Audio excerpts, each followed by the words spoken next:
So இது rainbow bridge. இந்த பக்கம் கனடா, அந்த பக்கம் வந்து யூஎஸ். ஸோ இது வந்து டாப் வியூ மேலே இருந்து. நெக்ஸ்ட்டு இப்படியே வந்து பார்த்திங்கன்னா அங்கே தெரியுதா?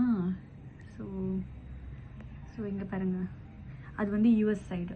மேலே யூஎஸ் சைடில் வந்து கீழே இறங்கி டனல் வழியாக வந்து அந்த போட்டில் ஏற ப்ளூ கலர் போட்டவங்கெல்லாம் வந்து யூஎஸ் சைட்லேருந்து வந்து பார்க்குறது. இப்போ நாங்கள் கனடாவிலேருந்து பார்க்குறோம், கனடா வந்திருக்கிறோம். ஸோ இது வந்து யூஎஸ்லேருந்து கொட்டுற அருவி. இந்த தண்ணியெல்லாம் யூஎஸ்லேருந்து வந்து ஒன்று சேர்ந்து இங்கே கொட்டுது. கேமராவில் வந்து இது தூரத்துலேருந்து பார்க்குறதுக்கு இப்படி இருக்குது, பட் இட்ஸ் ரியலி ஒர்த்.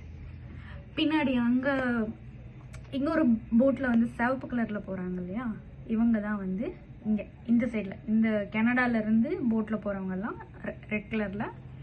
அப்புறம் இங்கே ப்ளூ, இங்கேருந்து போகிறவங்கெல்லாம் யூஎஸ் பக்கத்துலேருந்து.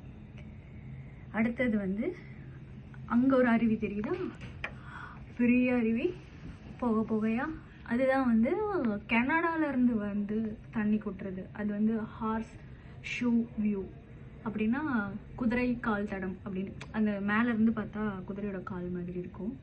ஸோ ஒரு பெரிய வட்டம் மாதிரி வந்து கொட்டும். அந்த கொட்டுற இதுலேருந்து புகை கிளம்புது. ஓகே, நேரில் போய் காமிக்கிறேன்.